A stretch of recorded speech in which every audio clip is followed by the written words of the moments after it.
Yeah, welcome to Maths Clinic. We just now start a new topic, application of partial differential equation. Application of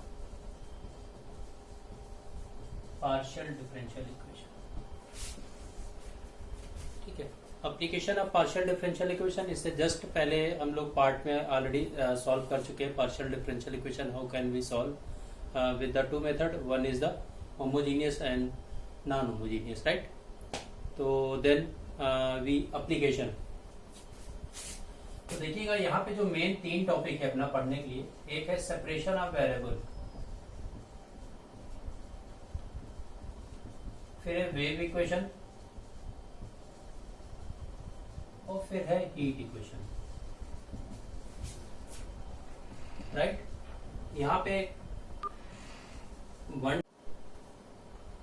तो जैसा मैंने बोला application of partial separation of variable. Wave equation में आपका one dimensional and two dimensional, heat equation में आपका one dimensional and two dimension. तो generally इसको हम लाप्लास का इक्वेशन फॉर्म करके सॉल्व करते हैं. तो ये अपना मेन टॉपिक है application of partial differential equation में सेपरेशन ऑफ वेरिएबल. इनका यूज करते हुए वेव सोल्यूशन ये सॉल्व करेंगे, इनका यूज करते हुए हीट इक्वेशन सॉल्व करेंगे. तो आइए पहले ये आइडेंटिफाई करें कि किसी भी इक्वेशन को कैसे क्लासिफाई किया जाए कि वो हीट इक्वेशन है या वेव इक्वेशन है.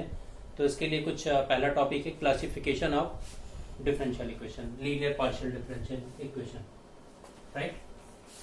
पहला टॉपिक है क्लासिफिकेशन ऑफ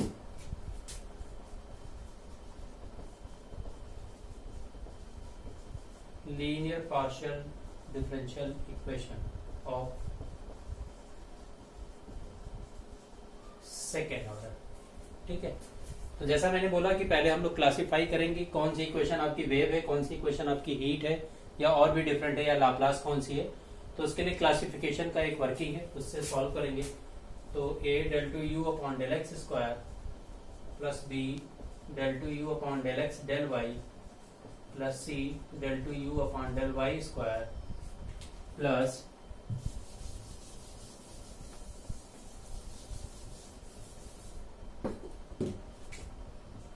एफ एक्स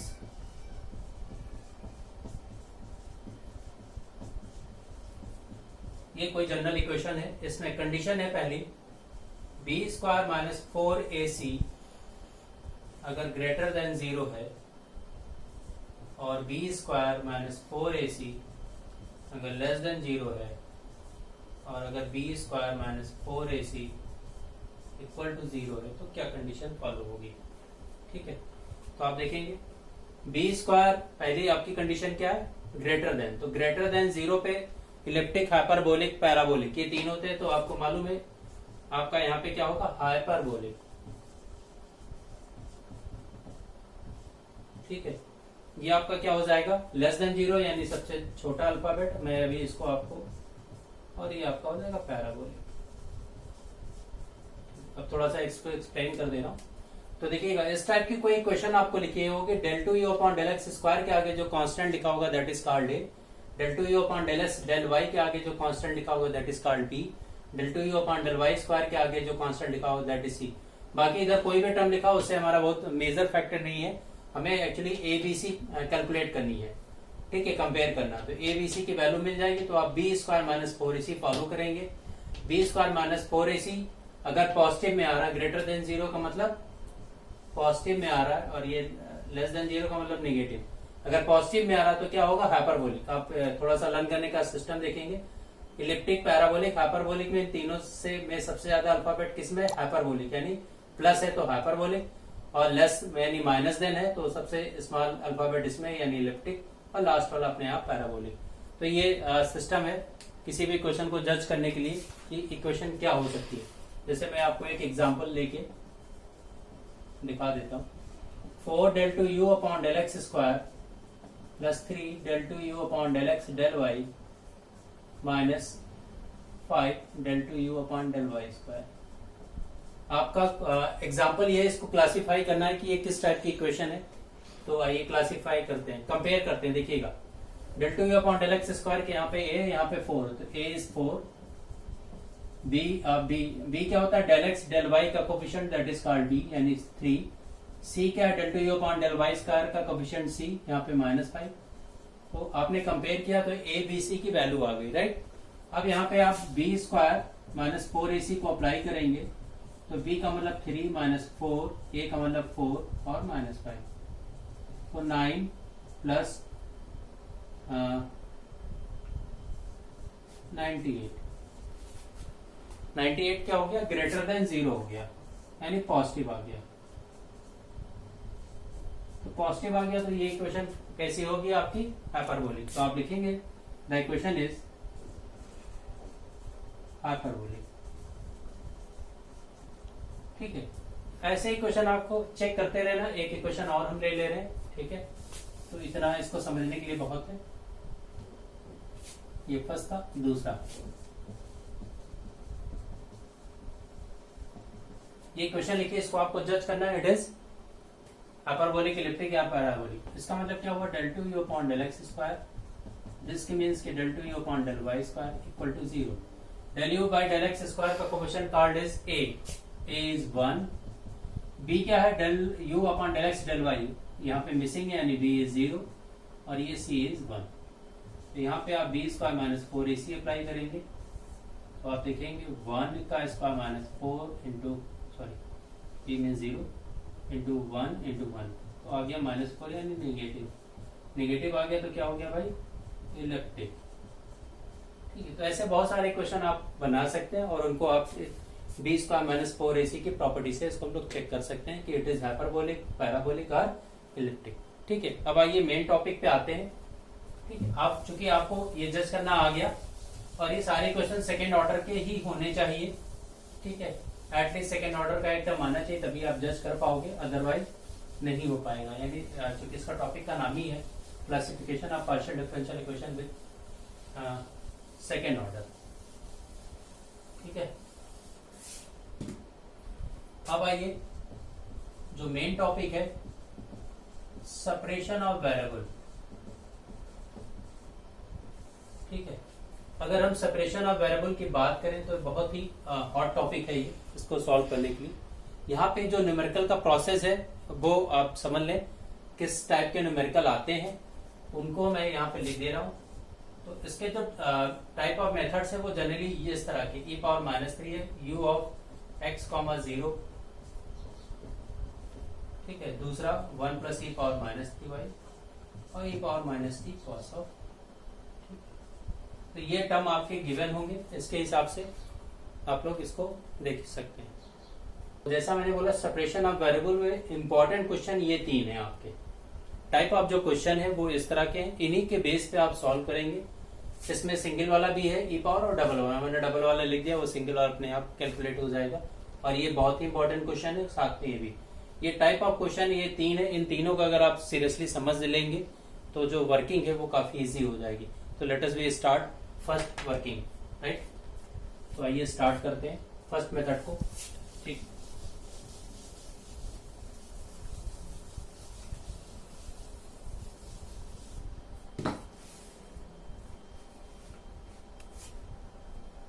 आइए देखिए, सेपरेशन ऑफ वेरिएबल का जो मैंने टाइप ऑफ क्वेश्चन बताया था वो 3 टाइप्स के थे, जिसमें मैंने पहला टाइप लिया है वो ये है। और जो कंडीशन है अभी हमने सिंगल लिया, फिर उसी से कंपेयर करा के आपको डबल वाला करा देंगे। तो आइए देखिएगा, सेपरेशन ऑफ वेरिएबल, इसका नाम ही क्या है, सेपरेशन ऑफ वेरिएबल, ठीक है। यानी जो वेरिएबल आए हैं उनको सेपरेट करके इसको सॉल्व करना है, नाम से ही रिलेटेड है। तो आप देखेंगे यहाँ पे डिपेंडेंट वेरिएबल क्या है आपका, ठीक है।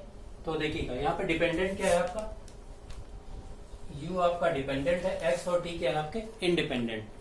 इंडिपेंडेंट वेरिएबल है तो इंडिपेंडेंट वेरिएबल को ही हम लोग एज्यूम करेंगे। तो देखिएगा let u equal to x, t। अब आप देखेंगे इंडिपेंडेंट वेरिएबल है उसी को हम लोग एज्यूम करेंगे। तो इंडिपेंडेंट क्या था, स्मॉल x, तो हमने उसी के रिस्पेक्ट कैपिटल X मान लिया। और कैपिटल X क्या है, is the function of small x, capital T क्या है, is the function of small t। फिर से समझेंगे इस चीजों को। u तो ये तो सोल्यूशन निकालना था, इंडिपेंडेंट क्या है x, t, तो x, t हमने लिख लिया। और ये क्या है, स्मॉल एक्स और टी इंडिपेंडेंट है, तो हमने कैपिटल एक्स कैपिटल टी इसका सोल्यूशन माना कि ये इसका बी ए सोल्यूशन। ठीक है, फिर कैपिटल एक्स क्या है, is the function of small x, capital T क्या है, इसमें is the function of small T, चाहे वर्ड्स में लिखिए चाहे ऐसे लिखिए। अब देखिएगा आपका वर्किंग क्या है, आपने इसको एज्यूम किया कि ये सोल्यूशन है, तो आपको कैपिटल एक्स और कैपिटल टी की वैल्यू निकालनी है, राइट, कैपिटल एक्स और कैपिटल टी की। तो आइए वैल्यू कैसे निकालते हैं उसका प्रोसेस देखिएगा। तो यूजिंग टू इन वन, तो देखिएगा del x t upon del x, हम क्या कर रहे हैं, जो अपना u था उसकी वैल्यू x और t रख रहे हैं। ठीक है, देखिएगा ये u हमने कैपिटल x कैपिटल t जो एज्यूम किया था यहाँ पे रख दिया, यहाँ पे रखा और यहाँ पे रखा, तो यहाँ रखा, यहाँ रखा, यहाँ रखा। अब इसको थोड़ा सा सॉल्व करना है। ठीक है, तो आप देखिएगा x का चूंकि पार्शियल है तो x का x के रेस्पेक्ट में डिफरेंशिएट होगा, उस समय t आउट हो जाएगा, तो t del x by x two, इसी तरह t के रेस्पेक्ट में करेंगे तो t आउट हो जाएगा, x आउट हो जाएगा प्लस x t। ठीक है, अब इसका एक कॉमन मेथड है, divide x T on both side. ठीक है, तो आप देखेंगे मैं इसको लिख के पूरा डिवाइड करके आपको एक्सप्लेन कर रहा हूं।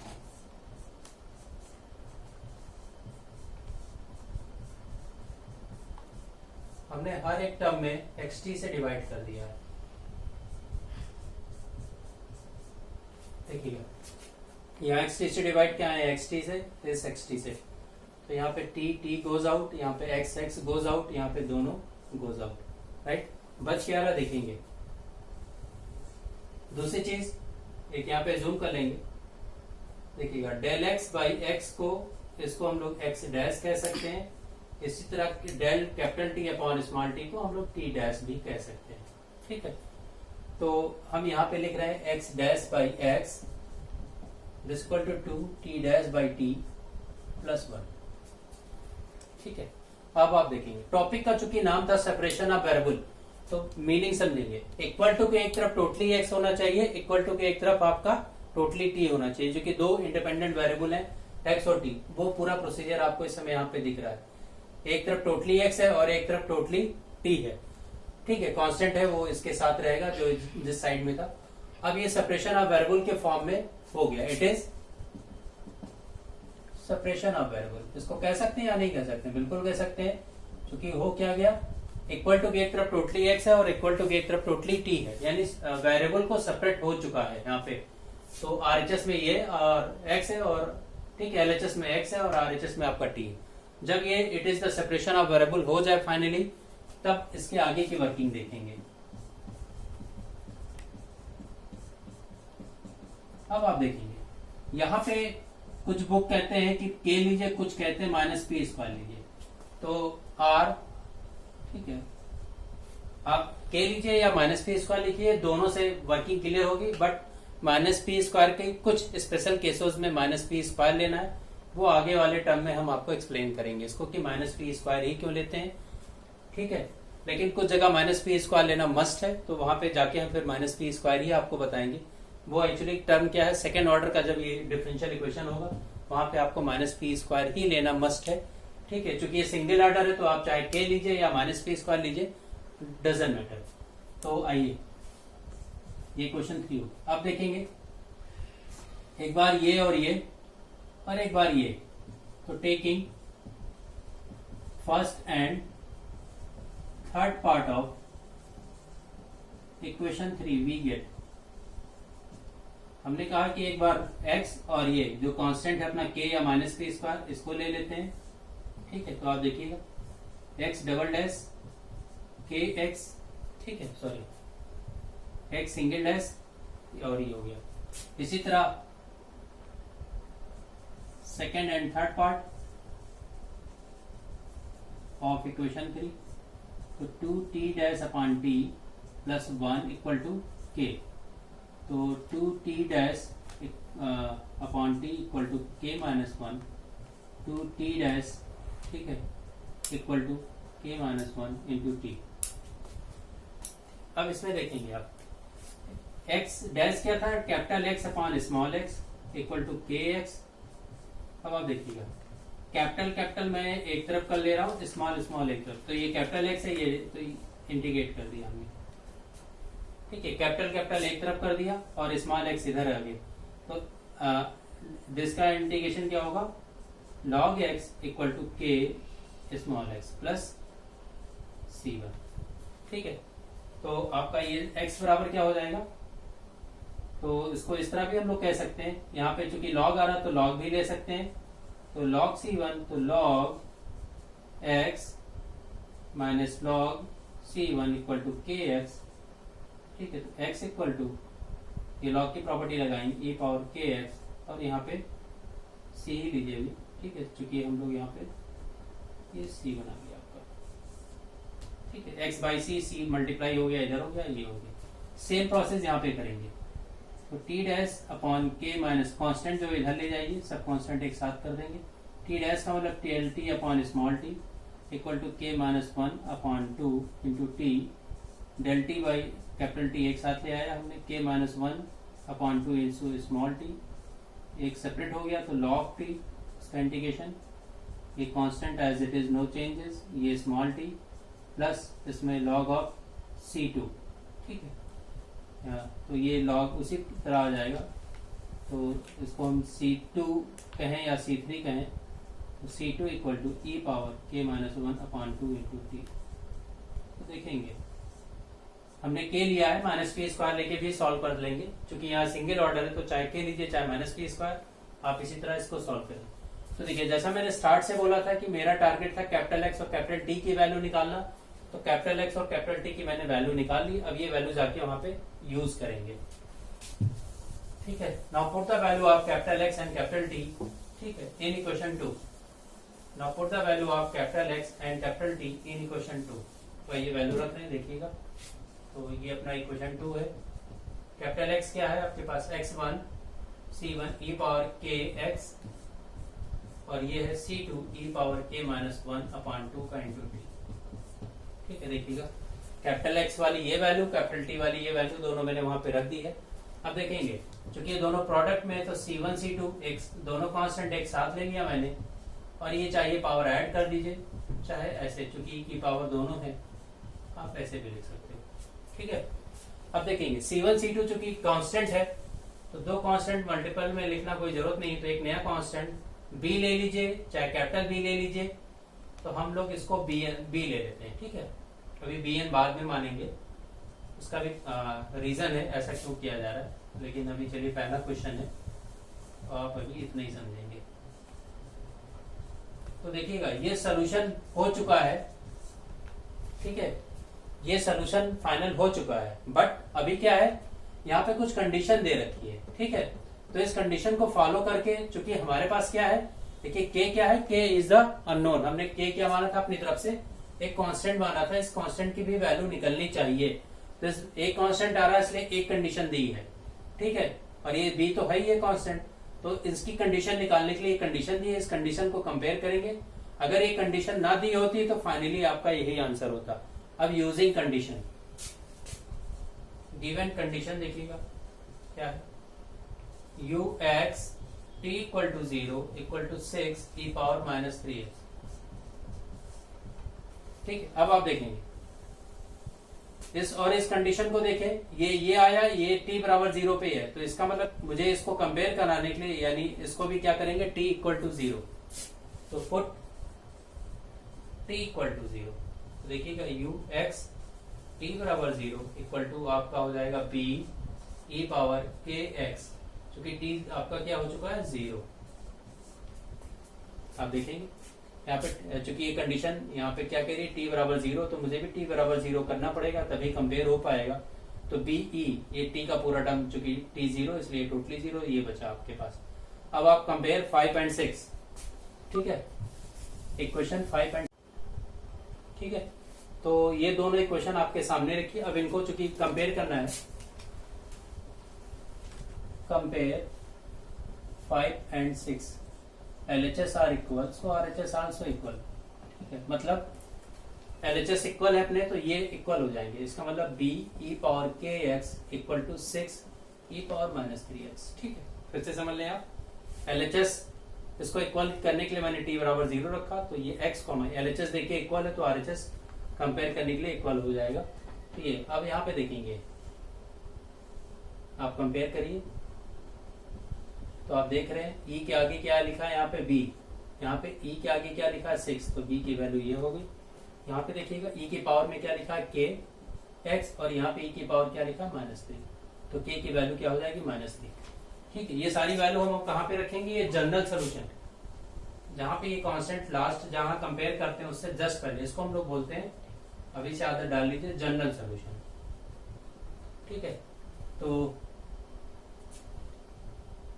Put b and k value in general solution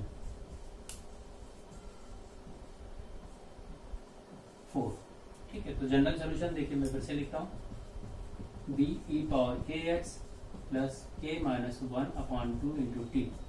ठीक है, b की वैल्यू 6 e पावर k का मतलब -3x प्लस -3 -1 -4 यानी -2t, तो 6 e पावर -3x -2, ये आपका फाइनल आंसर हो गया। ठीक है, इतना वर्क आपको करना है, राइट। अब यहाँ पे देखेंगे, क्लियर है, तो यहां तक का तो कॉमन टर्म था। ठीक है, अब इसके बाद का जो टर्म है वो आपको देखना है। जैसा मैंने शुरू में स्टार्ट में बोला था कि यहाँ पे क्वेश्चन दो बन सकते हैं, एक तो ये सिंगल कंपेयर था और एक डबल वाला भी हो सकता है, तो मैं इसी के साथ डबल वाला भी आपको बता दे रहा हूँ। ठीक है, इसी क्वेश्चन में, क्वेश्चन नंबर 2 हो गया, अगर गिवन आपका u of x t equal to 0 equal to 6 e power -3x minus 5 e power -2, ऐसा कुछ दिया हो तो।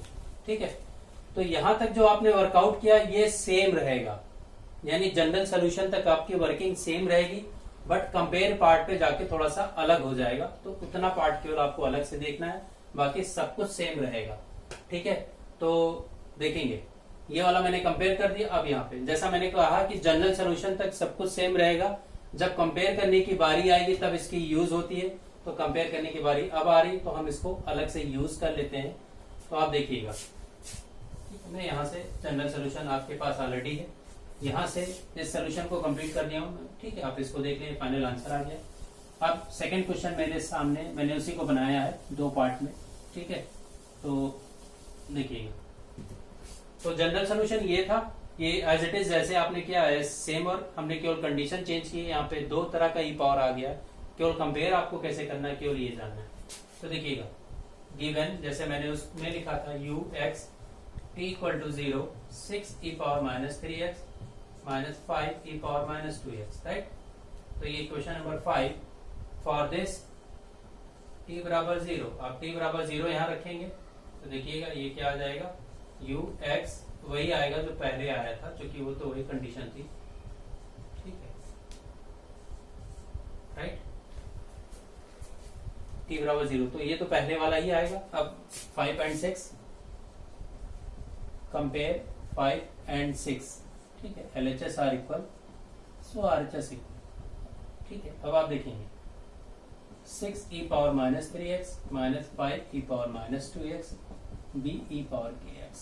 ठीक है, अब आप देखेंगे जैसा मैंने अभी तक यहाँ पे इससे पहले वाले क्वेश्चन में सिंगल इधर भी e था इधर भी था, इजिली कंपेयर हो गया। अब इधर क्या है, इधर 2 टाइम्स e है, e की पावर है, और यहाँ पे सिंगल पावर है, तो अब इसको मुझे भी 2 बनाना पड़ेगा। तो देखिएगा कैसे बनता है, जो यहाँ पे हमने C1 C2 बराबर b लिया था, अब यहाँ पे हम लोग क्या, इसको इसलिए मैंने वहां बोला था bn लेना है, तो ये मैंने इसलिए वहां पे आपको नहीं बताया, अब इसलिए बता रहे हैं कि चूंकि इसकी यूज अब आएगी तब ज्यादा बेहतर समझ में, तो इसको मैं bn कर दे रहा हूँ। ठीक है, तो ये bn हो गया, और जब bn किया तो जनरल सोल्यूशन है, तो आगे समेशन भी लगा दिया, क्योंकि यहाँ n सफिक्स में, तो n बराबर 1 to इनफाइनाइट तक, n बराबर 1 to इनफाइनाइट। ठीक है, अब इसकी जरूरत फील हो रही है आपको, तभी मैंने इसको बताया। अब देखिए इसका मतलब ये bn का मतलब क्या है, यहाँ पे 2 e पावर है, तो आप 2 टर्म तक ओपन कर लीजिए, यानी n बराबर 1 2 आप रखिए। तो देखिए मैं रख रहा हूँ b1 e पावर k, चूंकि n में केवल चेंजेस है तो k है, b2 e power kx, b3 e power kx, ऐसे आप और भी लिख सकते हैं, बट चूंकि जरूरत आपको 2 ही है, तो दो ही की लिखना जरूरत है। अब आप कंपेयर करें, फर्स्ट टर्म को फर्स्ट से करेंगे, सेकंड को सेकंड, थर्ड है ही नहीं तो ऑटोमेटिक B3 0 हो जाएगा। तो कंपेयर करिए आप, देखिए B1 फर्स्ट को फर्स्ट से करें तो B1 इक्वल टू कितना आ गया, E के आगे यहाँ पे B1 लिखा, यहाँ पे E के आगे 6 लिखा, तो B1 6 और K बराबर कितना है उसमें -3। ठीक है, अब B2 करेंगे तो आप देखिए B2 की वैल्यू -5 और K की वैल्यू आप जब कंपेयर करोगे तो -2। B3 चूंकि है ही नहीं तो 0, ये सब टर्म आपको 0 मिलेगी। तो जैसे वहां पे B और K की वैल्यू रखी गई थी, इसी तरह यहाँ पे इनकी वैल्यू रखी है। चूंकि 2 बार आ रहा है तो 2 तरह रखेंगे वैल्यू। तो आइए फिर हम वैल्यू कहाँ रखते हैं, अपने जनरल सोल्यूशन में। तो मैं आपको जनरल सोल्यूशन लिखा हुआ है, इसको फिर से दिखाता हूँ। ठीक है, तो चलिए इधर ही कर दे रहे हैं प्रेस। ठीक है, तो जनरल सोल्यूशन ये है आपका। ठीक है, ये जनरल, यहाँ पे मैंने BN लगा दिया। तो उसका पर्पस क्यों था, क्योंकि जो गिवन टर्म था हमारा E वाला वो 2 बार था, इसलिए मैंने यहाँ पे BN लगाना का यूज आपको समझाया। अब यहाँ पे इसको रखते हैं। तो इक्वेशन 4 आप देखिएगा, तो u of x, t equal to bn e power kx plus k minus 1/2 into t, ये n इक्वल टू 1 to ∞। अब यहाँ पे भी देखेंगे आप, क्योंकि यहाँ पे B1 B2 आ रहा तो मुझे इसको B1 B2 में एक्सपैंड करना पड़ेगा, यानी एक बार B1 e power kx plus k minus 1/2 T plus B2 e की power kx plus k minus 1/2 T. आगे क्योंकि B3 0 इसलिए लिखना कोई जरूरत नहीं है। अब यहाँ पे थोड़ा सा खास आपको याद रखना है, जब B1 की वैल्यू 6 है उस समय k की वैल्यू -3 है, जब B2 की वैल्यू -5 है उस समय k की वैल्यू -2 है। राइट, तो आइए ऊपर रख रहे हैं, इसमें रखेंगे आप, इसकी वैल्यू यहाँ रखेंगे। तो B1 की वैल्यू 6 e पावर, उस समय k की वैल्यू -3, तो -3x -3 -1 यानी -4 4/2 यानी -2। अब यहाँ थोड़ा चेंज होगा, B2 की वैल्यू -5 होगी, उस समय इस वाले में k की वैल्यू चेंज हो गई है, तो -2x, तो -2 -1 यानी -3/2। ये आपका फाइनल आंसर होगा। राइट, तो ये मैंने आपको ई वाले दोनों केसेस इसलिए बता दिए क्योंकि वर्किंग दोनों के सेम है, जनरल सोल्यूशन तक आप सेम करेंगे। लास्ट में जब कंपेयर करेंगे, अगर ई सिंगल है तो आप BN लिखिए या B लिखिए, बट शुरू से ही आप BN की हैबिट डाले रहे तो ज्यादा बेटर होगा। BN लिखिए जनरल से n बराबर 1 अगर 2 है तो उसको B1 B2 में एक्सपेंड करके और कंपेयर कर सकते हैं, अगर सिंगल है तो सिंगल से कंपेयर कर लेंगे। ठीक है, अब हम लोग इसके दूसरे टॉपिक पे आते हैं। ठीक है, जो इसका थर्ड वाला पार्ट है, जो मैंने थर्ड पार्ट का मतलब जैसे सेपरेशन ऑफ वर्बल का मैंने टाइप ऑफ क्वेश्चन 3 टाइप का बताया, तो अभी मैंने पहला किया और इसके बाद दूसरा करते हैं। ठीक है, फिर आगे बढ़ते हैं। ठीक है, ठीक है, तो अब हम लोग इसके सेकंड क्वेश्चन पे आगे, टाइप ऑफ क्वेश्चन सेकंड, जो हमने बोला था काफी इंपॉर्टेंट क्वेश्चन है, तो इसको सॉल्व करते हैं। तो इसका भी देखिएगा, ये इस फॉर्म में लिखा है, इसको पहले हम चेंज कर लें, आप समझते हैं। del 2u upon del x square, इसका मतलब होता है del u by del y होगा प्लस 2u। आप यहाँ पे भी देखेंगे डिपेंडेंट हमारा क्या है, डिपेंडेंट क्या है, u है, ये क्या है डिपेंडेंट, इंडिपेंडेंट क्या है x और y। तो इसका सोल्यूशन हम लोग क्या मानते हैं, जो इंडिपेंडेंट होता है उसी को कैपिटल X के फॉर्म में मानते हैं।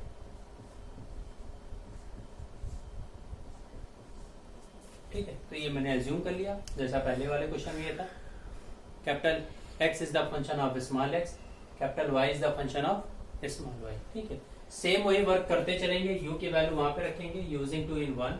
तो आप देखेंगे del capital X capital Y यहाँ पे रख रहे हैं upon del x square del x y upon del y plus 2xy।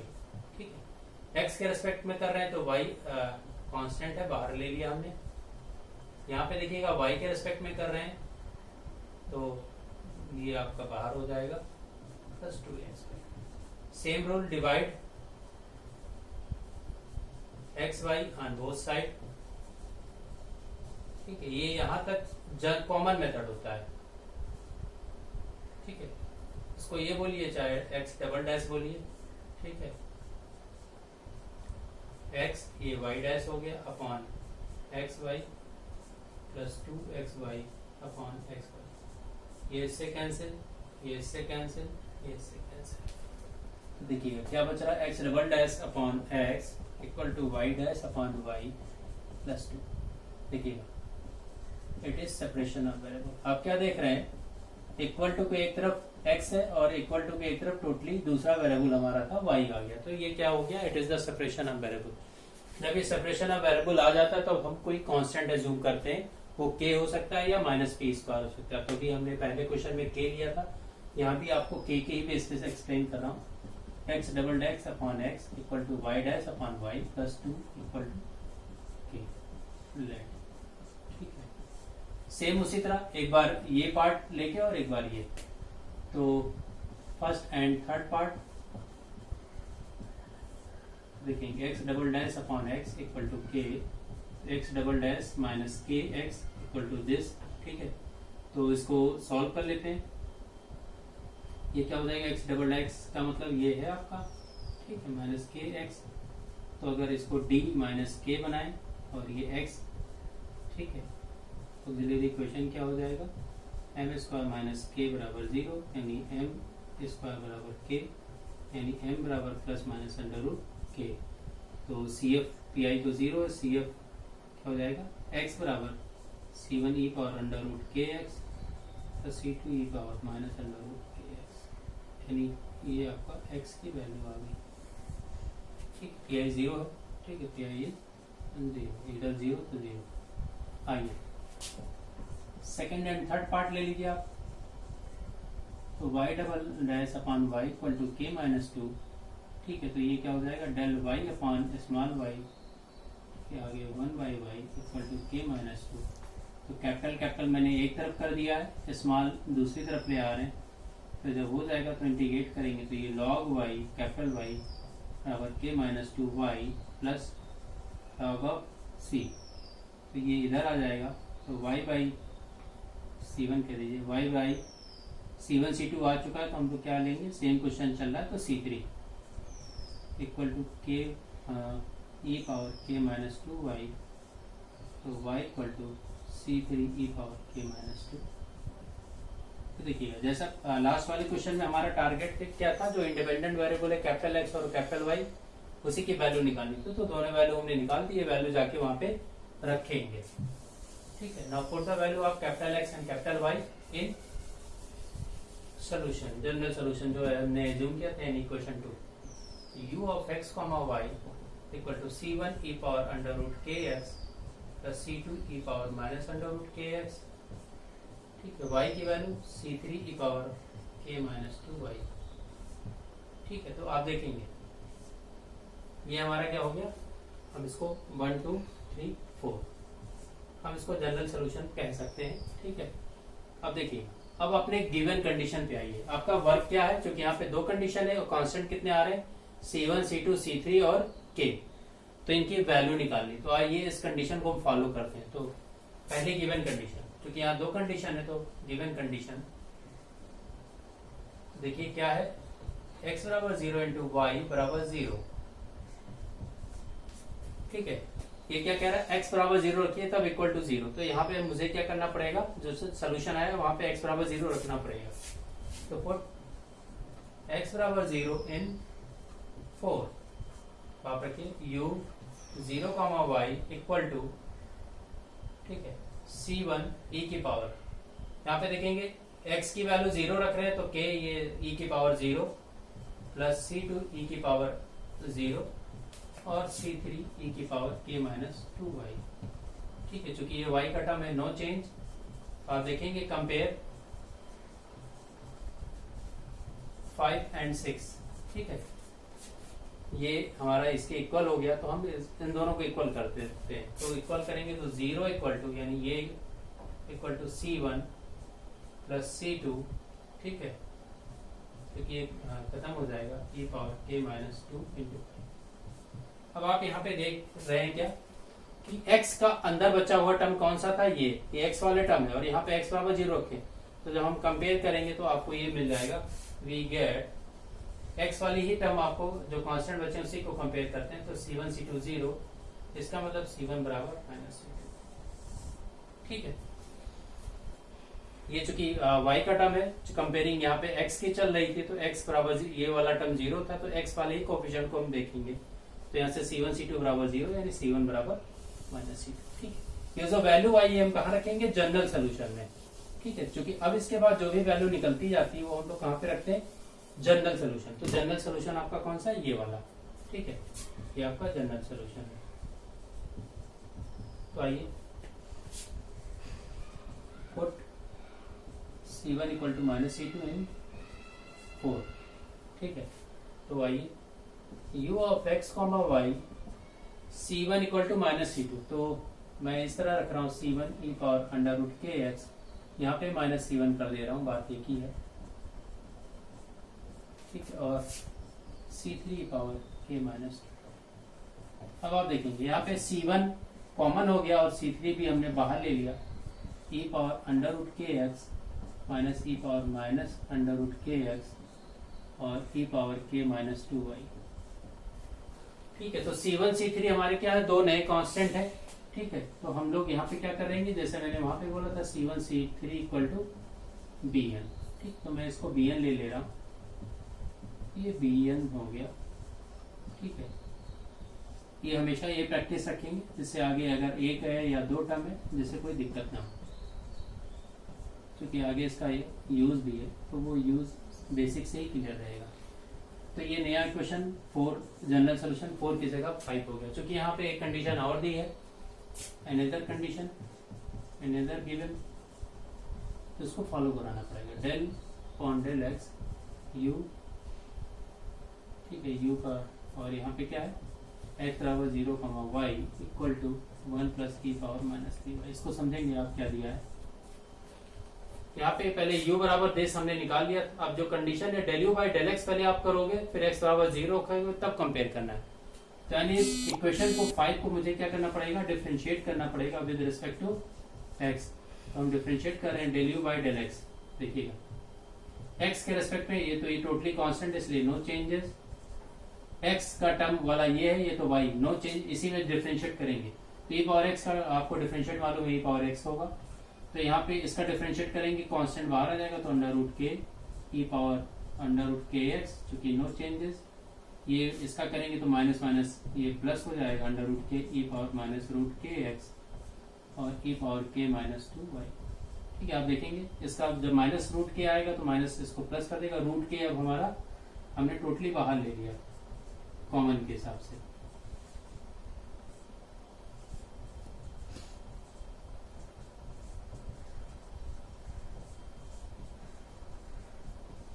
ठीक है, तो ये del u by del x हमारा आ गया। जब डिफरेंशिएट हो गया तब आपको देन क्या करना है, x बराबर क्या रखना है, 0। तो पुट x बराबर 0 रख दी। ठीक है, तो पुट x बराबर 0 रखा हमने। तो देखिएगा under root k bn as such e power 0 x की वैल्यू 0, ये भी 0 हो गया, और ये y का टर्म है no change, e power 0 is 1 और ये भी आपका 1। तो ये कितना आ जाएगा, मैं यहाँ पे del u by del x 0, y root k bn, ये आपका 2 हो गया, और e power k minus 2y। ठीक है, ये हमारा इक्वेशन नंबर 7। अब आप कंपेयर करिए किससे, गिवन क्या था आपके पास, del u by del x x equal to 0, y equal to 1 plus e power minus 3y। ठीक है, अब देखिएगा कंपेयर करना है, तो देखेंगे, तो आइए कंपेयर करते हैं। Comparing 7 and 8 LHS are equal, so RHS equal, मतलब ये LHS देखिए इक्वल है, तो मैं अब RHS को सीधे सीधे लिख रहा हूं, under root k summation bn into 2 root k e power k minus 2y equal to 1 plus e power minus 3y।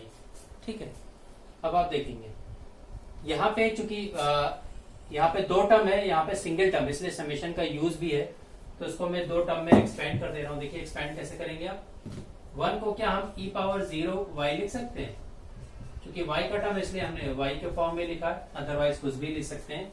तो आप देखिएगा, तो 2 रूट के समेशन bn, अब इस पूरे चाहे को आप एक नया कांस्टेंट भी जूम कर सकते हैं।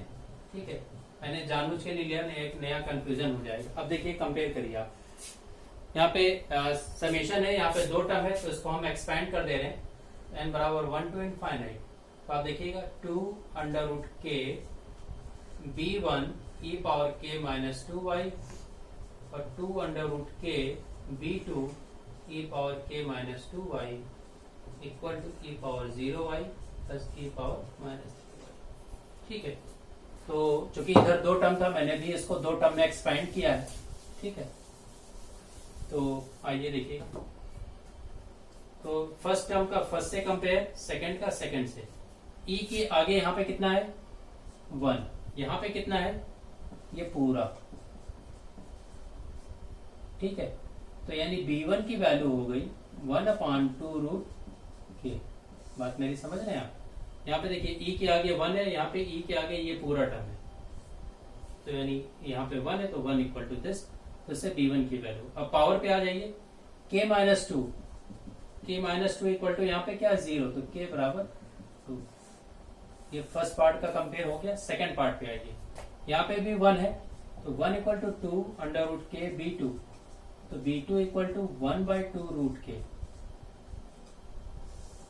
और k की वैल्यू आइए, k माइनस 2 इक्वल टू -3, तो k इक्वल टू -3 प्लस 2 यानी -1। ठीक है, तो दोनों वैल्यू आ गई। अब जनरल सोल्यूशन में रख दीजिए, ये फाइनल आंसर होगा आपका। ठीक है, तो जनरल सोल्यूशन आपके पास क्या था?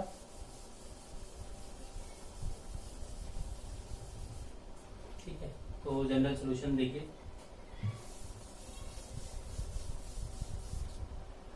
जनरल सोल्यूशन हमारे पास था u equal to x comma y equal to, हमने थोड़ा यहाँ पे summation b n e power under root k x e power under root k x, I think यही होना चाहिए, और ई पावर के माइनस 2। ठीक है, तो इसको हम दो टर्म में ई power under root k x e power minus k x e power k minus 2y। चूंकि दो टर्म है, दो b1 b2 के टर्म में आंसर आया, तो इसको हम दो पार्ट में बना लेते हैं। ठीक है, और ई पावर के माइनस 2y में भी अगर मिसिंग हुआ तो आप देख लीजिएगा। ठीक है, आई थिंक यही जनरल सोल्यूशन था। ठीक है, यहाँ पे वैल्यू b1 की वैल्यू आप देखिए क्या है 1/√2 के। ठीक है, ई पावर के अंडर रूट के की वैल्यू क्या है अंडर रूट 2x माइनस ई पावर माइनस √2x, और 2 माइनस 2 कितना हो गया आपका 0, तो ये टर्म तो खत्म हो गया। और b2 आपका कितना है, b2 का मतलब है 1/√2 के, और k1 की वैल्यू -1, तो अंडर रूट के अंदर -1 का मतलब होता है ix, और माइनस ई पावर ix, और -1 ये आंसर हो गया। बट इस आंसर को आई को आप कन्वर्ट कर लीजिएगा साइन के टर्म में, इस तरह ये फाइनल आंसर होगा। ठीक है, तो आज ये मेरा जो है सेपरेशन ऑफ वेरिएबल का टॉपिक आज क्लोज हो रहा है। अब हम लोग अपने नए पार्ट में जाएंगे। ठीक है, अपने नए पार्ट में जाएंगे, उसमें हम लोग क्या देखेंगे, वेव इक्वेशन और सेपरेशन ऑफ वेरिएबल का आज टॉपिक हमारा ये पार्ट 1 कंप्लीट हो गया। क्योंकि मैंने 2-3 मैंने आपको इंपॉर्टेंट क्वेश्चन बताए थे। ठीक है, उसमें से मैंने 2 कर दिए, तीसरा आप एज इट इज उसी तरह सॉल्व करेंगे, तो ये तीनों केसेस आपके सॉल्व हो जाएंगे। ठीक है, तो आज जैसा मैंने डिस्कस किया application of partial differential equation का पहला टॉपिक था सेपरेशन ऑफ वेरिएबल, और उसको आप एक बार ज़रूर ठीक से सीरियसली देखिएगा, और मेरे चैनल को लाइक एंड सब्सक्राइब करिएगा। Don't forget to like and subscribe. ठीक है, इसके बाद हम लोग इसके पार्ट 2 में जाएंगे, जो सीधे हम लोग वेव इक्वेशन पे आ जाएंगे, 1 डायमेंशनल, फिर देन 2 डायमेंशनल, फिर आगे पार्ट 3 में हम लोग जाएंगे हीट इक्वेशन पे, उसका 1 डायमेंशनल और 2 डायमेंशनल। तो इस तरह हमारे 2-3 पार्ट अभी इसके और बचे हुए हैं, तो इसको आप 1 बाय 1 देखते रहिए। ठीक है, एंड लाइक करिए एंड सब्सक्राइब करिए। थैंक्स।